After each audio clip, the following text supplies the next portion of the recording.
자, 그러면은 오늘 제2강 1회를 시작하도록 하겠습니다.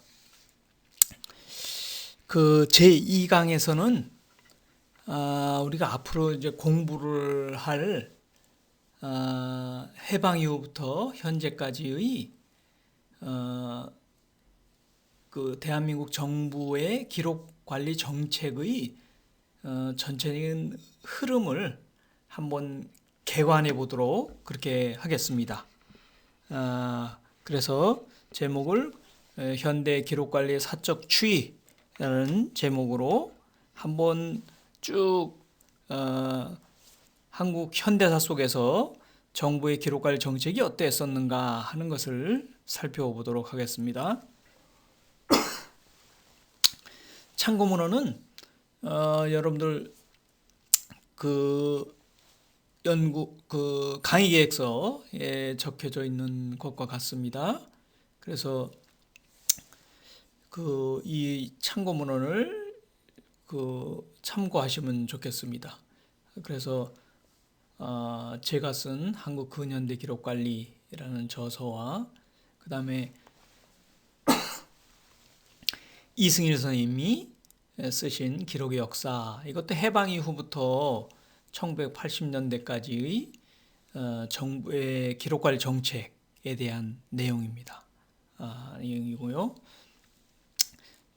전번 주에 하여튼 소개를 한번 했던 것 같습니다. 곽건홍 선생님의 한국 국가기록관리 이론과 실제 부분은 요 당시에 한국의 국가기록관리의 현황과 문제점을 살펴본 논문이고요. 그래서 한번 참고하시면 좋겠습니다.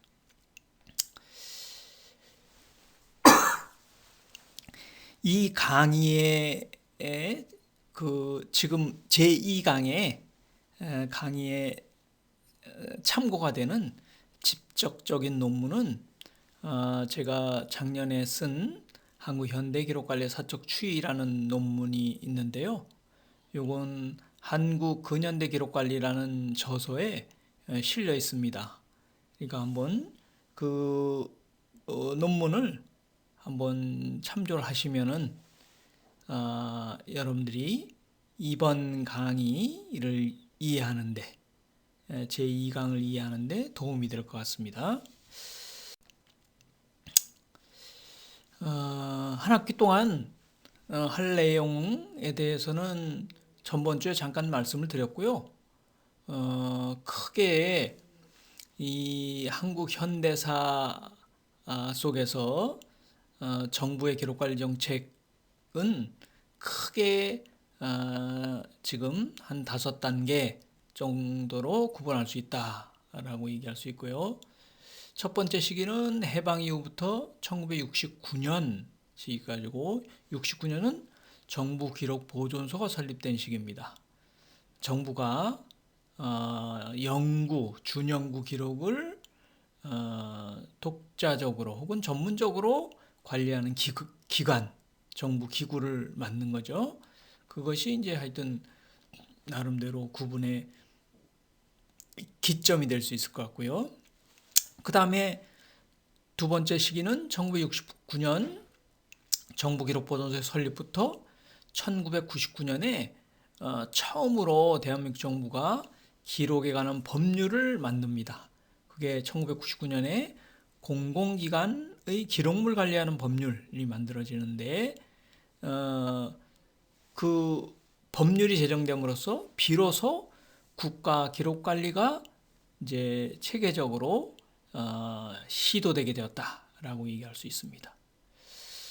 세 번째 시기는 99년에 법률을 만들어서 이제 그게 김대중 정부인데요. 법률을 만들어서 이제 시행을 해가면서 기록관리 기준표를 만들고 이렇게 했던 시기고 그 뒤에 이어서 2003년에 노무현 정부가 출범하는데 노무현 정부는 정부의 공공기록을 제대로 관리하는 것이 국가기록관리를 체계화하고 혹은 혁신을 개혁을 하는 것이다. 이렇게 생각해서 아주 전면적인 개혁 정책을 실시하는데요. 그래서 이 시기는 김대중 노무현 정부의 시기는 공공기록법이 제정이 되고 국가기록관리가 본격적으로 하여튼 진행되는 시기였다라고 얘기할 수 있습니다. 네 번째 시기는 이명박 박근혜 정부의 시기인데 이 시기에는 기록관리가 특히 대통령 기록이라든지 이런 것이 정치적으로 이용이 되게 되고 그러면서 나름대로 기록관리가 일정하게 후퇴되었던 시기다라고 얘기할 수 있습니다. 마지막 단계는 이제 문재인 정부 들어서 이제 국가 기록 관리를 이제 펼쳐가는 시기인데 이 시기에는 우리가 앞으로 국가 기록 관리를 어떻게 해갈 것인가 하는 그런 이제 고민도 해보는 시기라고 얘기할 수 있습니다. 크게는 이렇게 5단계를 나눌 수 있는데 그것은 다시 작게 그 내부에서 또 구분할 수 있습니다. 그래서 크게는 이제 9단계로 작게 구분할 수 있는데 이것은 여러분들이 이제 각 주제를 하나씩 잡아서 발표할 그런 분야이기도 합니다. 그래서 첫 번째 45년서부터 69년까지 시기는 두 단계로 나눌 수가 있습니다.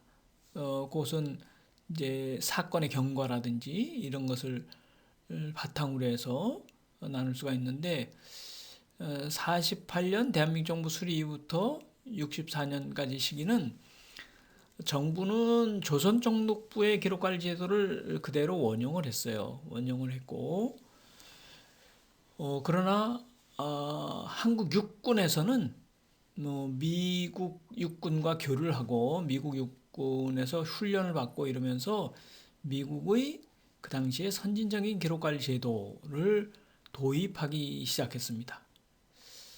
그렇게 병행되고 있다가 즉 대한민국 정부는 조선총독부의 기록관리 제도를 원용을 하고 있었고 한국의 육군은 1950년대 중반부터 미국의 육군 기록관리 제도를 이제 수용하면서 그 기록관리 제도를 통해서 육군의 이제 거대한 조직을 운영해가는 그런 형태를 띠게 되었다가 1961년 5.16 군사 쿠데타 이후에 이제 본격적으로 미국 행정부의 기록관리 제도를 이제 수용하면서 1964년 정도 단계 오면은 미국의 기록관리 제도를 이제 수용하면서 대한민국 정부를 운영해가는 이제 그런 정부의 기록관리 제도를 이제 수행하는 그런 형태를 띠게 되었어요.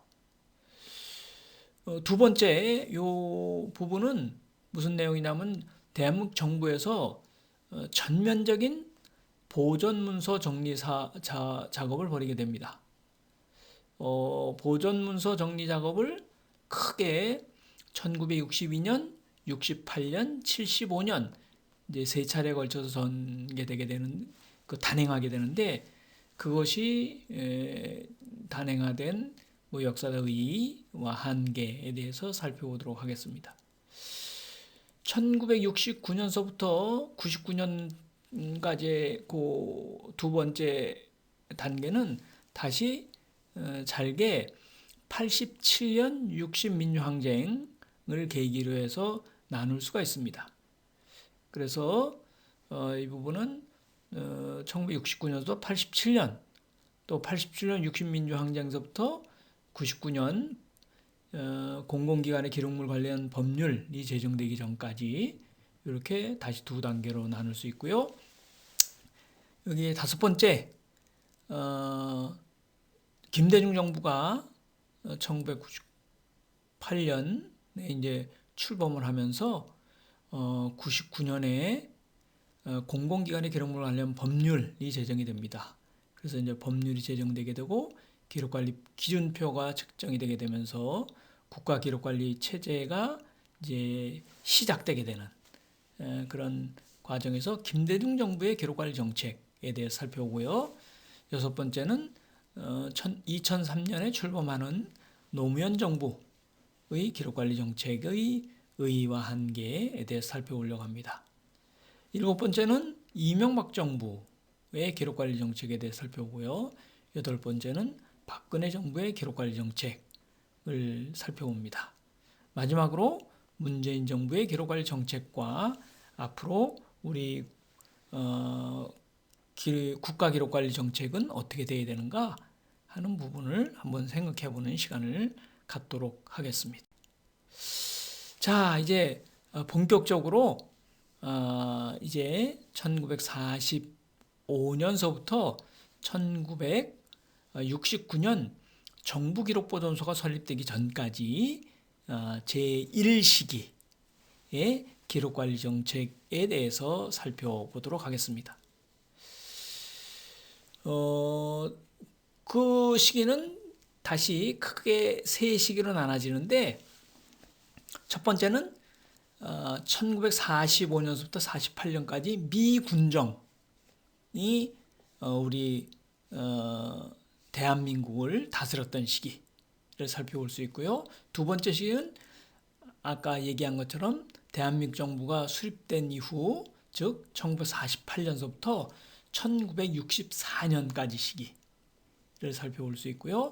그 다음에 이제 세 번째는 정부가 대대적으로 보존문서 정리 사업을 벌였던 62년 이후부터 68년, 75년 시기에 보존문서 정리 작업의 내용과 역사적 의의와 한계에 대해서 살펴보도록 하겠습니다.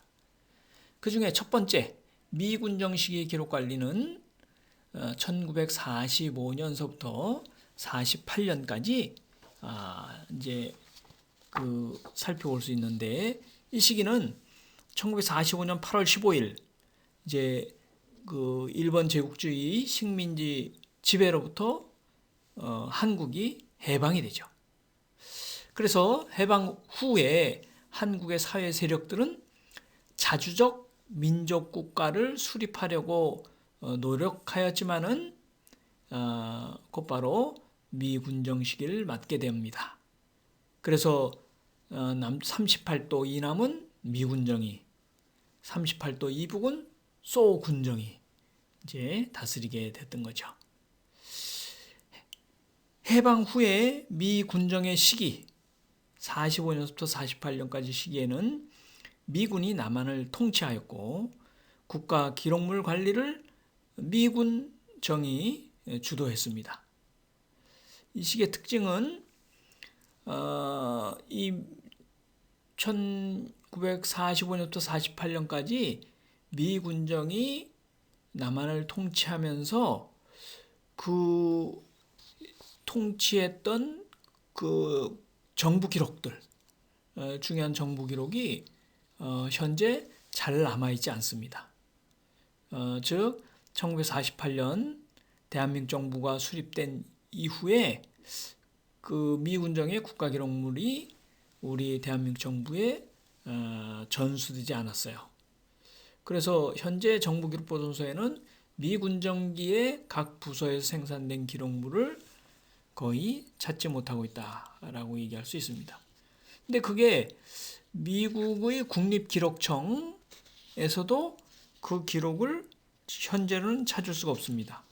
그래서 그게 현재는 좀 미스테리로 남아있다라고 얘기할 수 있습니다. 자, 두 번째 시기는 1948년 8월 15일 대한민국 정부가 수립되면서 이제 대한민국 정부가 남한을 이제 통치하기 시작했습니다. 이 시기는 굉장히 이제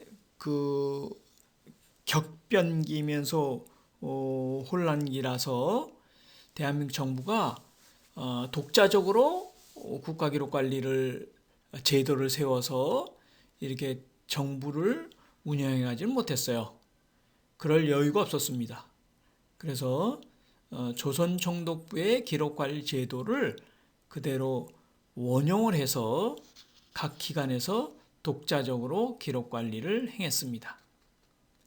그래서 48년 8월 15일 대한민국 정부 수립 이후에 49년에 정부 처무 규정과 50년에 정부 공문서 규정을 만들었지만은 이 규정들은 조선총독부의 처무 규정을 그대로 조금 약간을 변화시켜서 그대로 하여튼 이제 원용을 했던 그런 형태였다. 즉 대한민국 정부는 조선총독부의 기록관리 제도를 그대로 답습했습니다. 그래서 이 규정을 제정해서 정부의 공문서의 서식, 작성 방법, 유통 및 보존에 관한 사항을 규정했지만은 이 규정은 조선총독부가 만들었던 조선총독부의 처무 규정과 큰 차이가 없었다. 즉 대한민국 정부라는 새로운 정부가 탄생하였지만은 당시에 대한민국 정부의 기록관리 제도는 조선총독부의 기록관리 제도를 원용하는 수준에 머물러 있었다라고 얘기할 수 있습니다. 반면에 한국의 육군은 달랐습니다. 한국의 육군의 고위 장교들이 미국 육군과 군사 교류를 하고 미국 육군으로부터 교육 훈련을 받으면서 미 육군의 선진적 행정관리 기법을 이제 거기서 배우면서 그것을 도입하고자 했어요. 그렇게 했고 1950년 한국 전쟁을 거치면서 한국군이 60만 명이라는 대부대로 증가하게 되었습니다. 즉 한국군의 인력과 조직이 확대되면서 그를 효과적으로 통제하기 위한 행정관리 기법과 기록관리 제도를 필요로 하게 되었어요.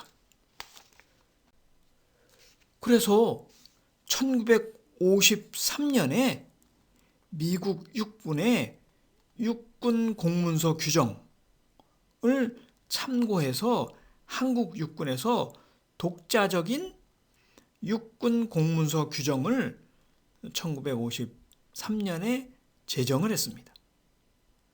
그래서 이 규정에서 기존의 규정하고는 다른 공문서의 서식과 작성 방법을 이제 변화시켰어요.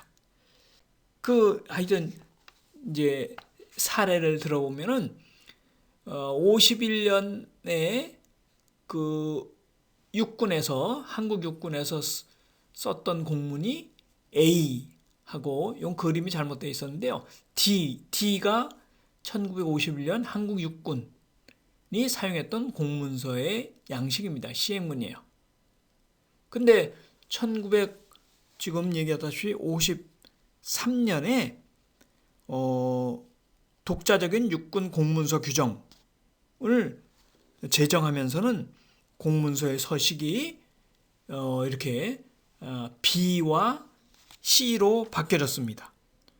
즉 내용을 보면은 공문서의 서식이 횡서에서 즉 세로 쓰기에서 가로 쓰기로 바뀌었고 공문서의 문자도 한자 혹은 국한문 중심에서 이게 한글 전용으로 바뀌었습니다.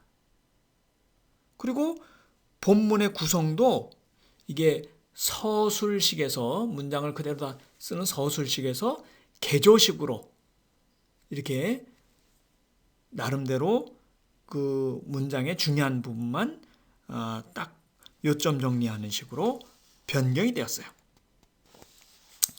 이런 형태로 나타나게 되었습니다. 즉 공문서 양식이 1953년에 육군 공문서 규정에 의해서 좀 더 이제 알기 쉽고 좀 명료하게 바뀌었다라고 얘기를 할 수 있습니다. 나아가서는 1953년에 한국 육군은 미국 육군에서 사용하던 10진 파일링 시스템을 도입을 해서 한국 육군에서 기능별 분류 및 부호화를 특징으로 하는 10진 분류 원칙을 채택해서 공문서를 관리하게 되었다라고 얘기할 수 있습니다. 그러다가 1955년에 기록문서 10진 분류법 혹은 기록문서 분류정리법을 제정해가지고 기록문서를 10진 분류법에 의거하여 정리하고 관리하는 형식을 전면화하게 되었습니다. 그리하여 기록문서를 균일적이고 효과적으로 관리하도록 했고, 이 두 규정은 육군 기록의 현대화를 위해서 미국 육군의 기록관리 제도를 도입한 것이었다라고 얘기할 수 있습니다. 반면에 대한민국 정부는 이제 50년대 중반부터 그 미국의 행정학을 도입하기 위한 이제 시도를 하게 된 거죠. 즉 그대로 48년 대한민국 정부 수립 이후에 조선총독부의 기록관리 제도를 원용하고 있다가 차츰 이제 한국 육군이라든지 여기에서 미국 육군의 기록관리 제도를 원용해서 이제 수용해서 도입해서 현대화를 도모하게 되니까 그런 부분에 좀 나름대로 자극을 받아가지고 이제 대한민국 정부에서 1950년대 중반부터 미국의 행정학을 도입하기 시작하였고 59년에는 공무원의 능률 향상 및 사무 처리의 개선을 위해서 행정사무 개선책을 제시했습니다. 그래서 여기서 미국의 행정관리 기법과 기록관리 제도를 본격적으로 이제 도입하는 그런 이제 시도를 하게 되었는데, 그런 시도는 1961년 5.16 군사 쿠데타 이후에 나타나게 되었다. 군사 쿠데타 이후에 1961년 6월에 행정관리연구위원회라는 것을 설치해서 여기서 행정의 효율화를 위한 연구 작업에 착수했습니다. 그래서 이 연구위원회에서는 공문서의 서식 간소화를 위해서 중앙관서에서 사용 중이던 모든 공문서를 수집 분류해서 문서를 표준화하는 방안을 마련하고자 했어요. 그래서 이런 이제 방안 마련을 바탕으로 당시의 군사정부는 문서 행정을 쇄신하기 위해서 1961년 정부 공문서 규정, 62년에 양식 제정 절차 규정, 또 정부 공문서 분류표를 만들고 63년에는 공문서 보관 보존 규정을 제정했어요. 이 중에서 1961년 정부 공문서 규정은 문서 제도의 통일성을 기하기 위해서 만든 것이고요. 62년에 양식 제정 절차 규정은 양식이 임의적으로 남발되지 않도록 통제하기 위해서 제정한 것입니다. 또 62년에 문서 10진 분류법 제정에 관한 작업 계획을 세워가지고 여기서 이제 현행 및 미래에 생산될 문서의 관리 체계를 구축하고자 했습니다. 그래서 정부의 공문서를 기능 분류를 해가지고 정부 전체 기능을 20개로 구분하고 그것을 다시 6단계로 나누어서 1단계에서는 20개지만은 6단계에 이르면은 2만 개의 분류가 되는 공문서 분류표를 완성하게 되었어요. 그래서 63년부터 이것을 시행하도록 했고, 그 공문서 분류표에 보존기간을 책정한 공문서 보존기간 종별 책정 기준에 관한 건을 1964년에 이렇게 추가해서 이제 국가 기록 관리의 틀을 갖추게 되었다라고 얘기를 할 수 있습니다. 그래서 1964년 이후에는 이제 완전히 조선정독부의 기록관리 제도를 이제 극복하고 이제 새로운 기록관리 제도의 틀로 정부를 운영해 가게 되었다라고 얘기할 수 있습니다. 세 번째는 정부의 보존 문서 정리 사업을 살펴보도록 하겠습니다. 이 시기에는 1961년 5.16 군사 쿠데타 이후에 그 당시에 군사정부는 대대적인 보존 문서 정리 사업을 단행하고자 했습니다. 그래서 그 당시에 내각 사무처 행정관리국이 정부 수립 이후 각 기관에서 정체된 공문서를 정리하면서 보존 문서의 활용성을 높이려는 목적으로 세 차례에 걸쳐서 이제 정부가 보존 문서 정리 사업을 벌이게 되었어요.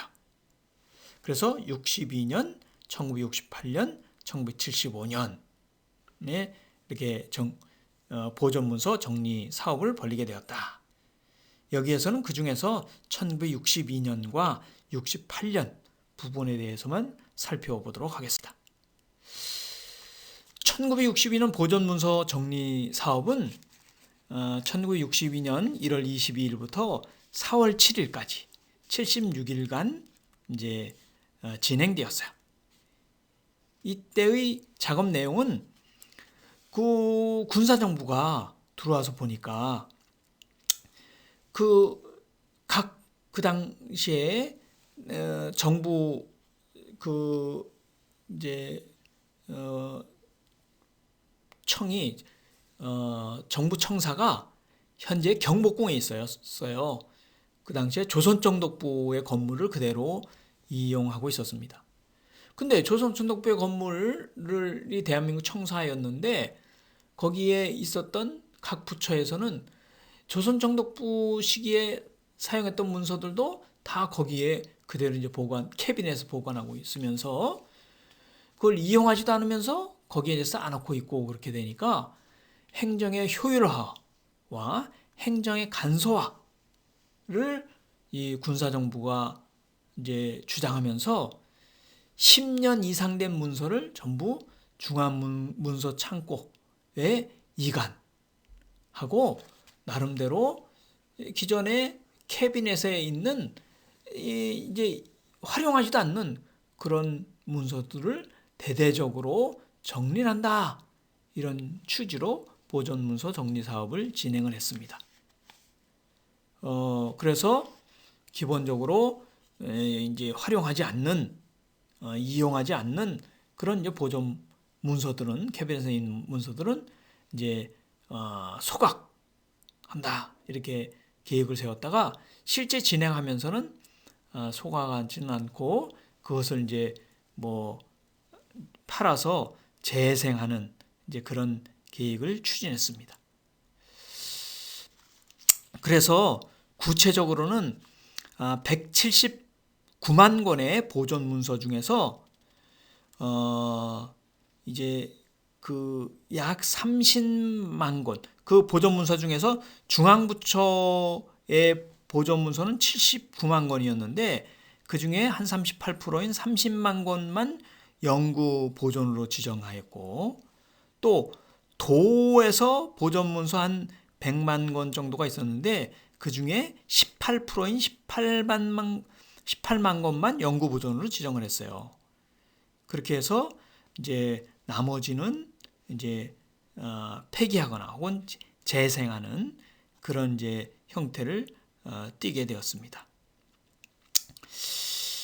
두 번째 보존문서 정리 사업은 1968년에 행해졌었는데요. 그때는 아주 특별한 일이 일어났습니다. 내적으로는 1968년에 1월 21일 날 북한에서 김신조 등의 이제 이게 114군 부대라는 특수부대인데 이들의 무장 세력이 임진강을 넘어서 남한에 특히 청와대를 기습하는 사건이 일어났어요. 그러다가 그래서 그 무장 세력이 이제 종로 항목판에서 이제 총격전이 벌어지고 그렇게 해가지고 그 무장 세력이 48명인가 그랬는데 한 명만 이제 그 생포하고 나머지는 다 이제 그 총격전 속에 죽었어요. 그 중에서는 총격전을 벌이다가 종로 경찰서장도 죽고 또 경찰관도 죽고 그런 큰 일이 일어났습니다. 그런 일이 일어났고 외적으로는 1968년 1월 24일 날 미국의 정보 수집선인 핵 잠수함이에요. 푸에블로가 원산 앞바다에서 북한군에 의해서 피납됩니다. 그렇게 되면서 북미 간, 남북 간의 긴장이 높아지게 되자 그 당시에 서로 전쟁이 일어날지도 모른다 라고 하는 위기의식이 크게 고양됐어요.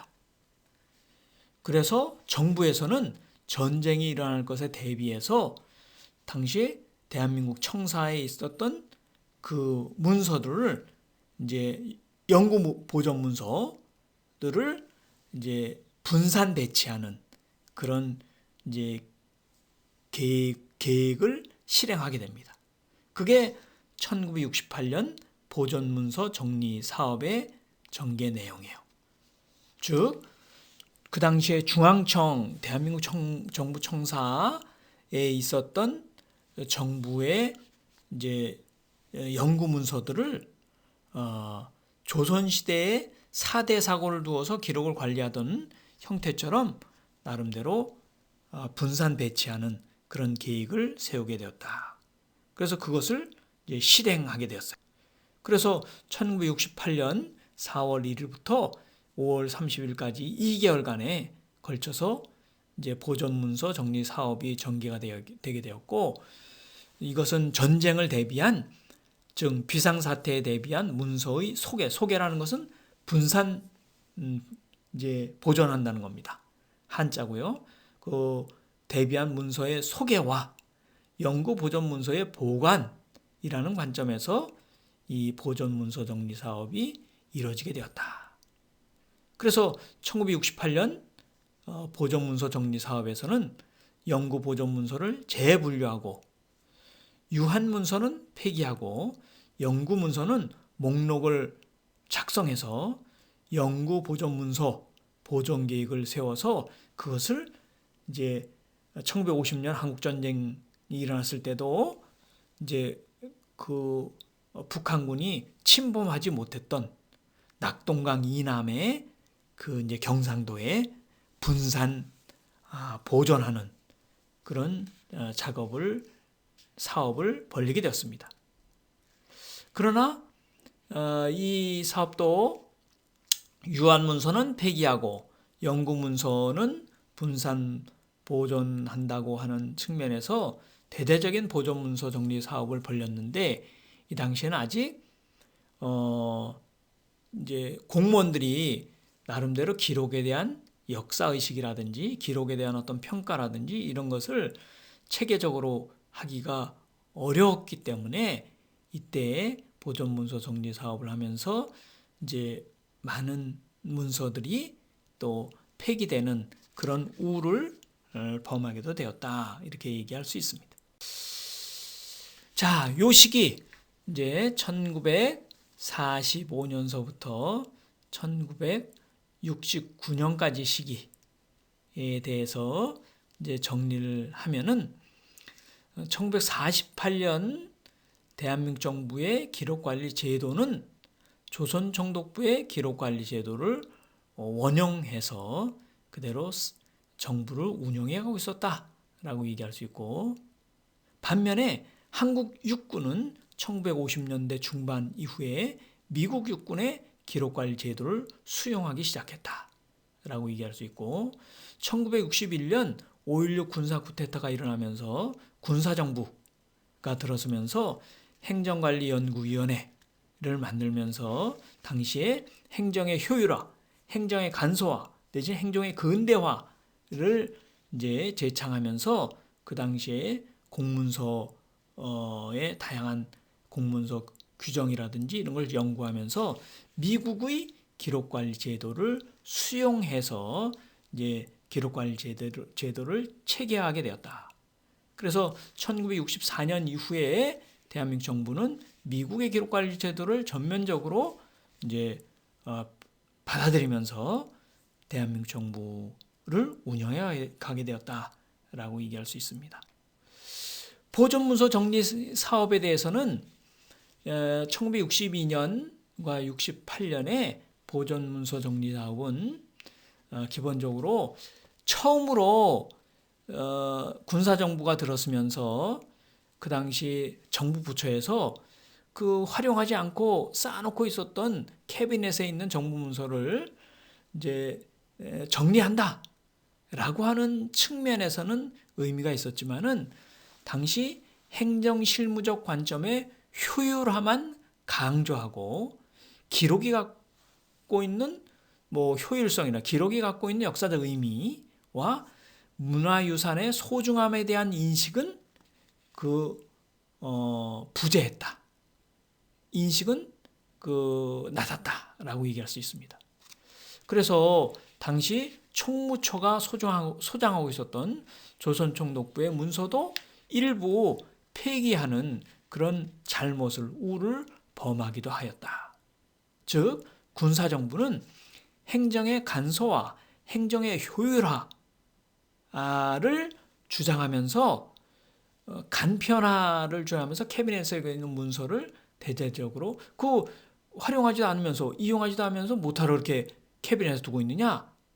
그걸 대대적으로 정리한다 라고 하면서 그 기록이 갖고 있는 역사적 의미라든지 이런 것을 깊이 있게 이제 고찰해 보지 못하고 그것을 폐기하는 그런 우를 이제 범하게 되는 그런 형태를 띠게 되었다라고 얘기를 할 수 있습니다.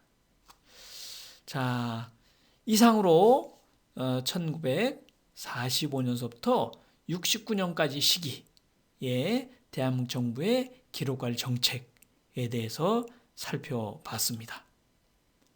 네.